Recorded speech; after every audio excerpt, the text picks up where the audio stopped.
Hello সবাইকে। CapCut computer ভার্সনে কীভাবে ট্যাক্স অ্যাড করবেন।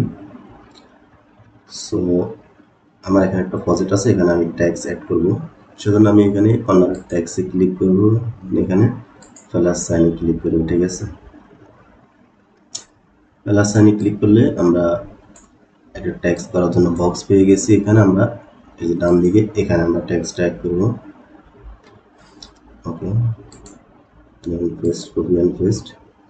সো এটাকে ছোটো বড়ো করা যাবে।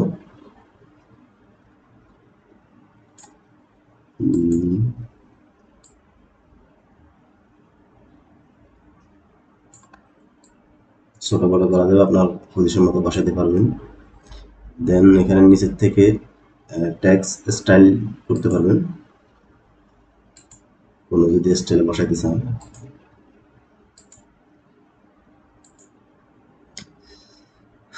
এখান থেকে বসানোর পর উপর থেকে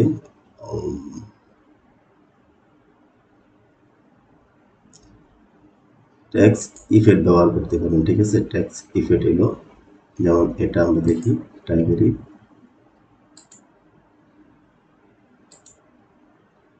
এটা এরকম আমরা এটা ব্যবহার করে দেখি, এটা ব্যবহার করে দেখি। এখান থেকে ট্যাগ ইফেক্টগুলো ব্যবহার করতে হবে। আপনার বাবল ব্যবহার করতে পারবেন, এখান থেকে বাবল এগুলো ইফেক্টগুলা। আর এখান থেকে এলো বেসিক। ঠিক আছে, এখানে হলো সাইজটাকে আপনি হাত দিয়ে কন্ট্রোল করতে পারবেন। সো এতটুকু হলো ক্যাপকাটে পিসি কম্পিউটার ভার্সনে ট্যাক্স অ্যাড করা। যারা একেবারে নতুন, এটা শুধু তাদের জন্য করে রাখা, যাতে দেখতে পারে সময় মতো।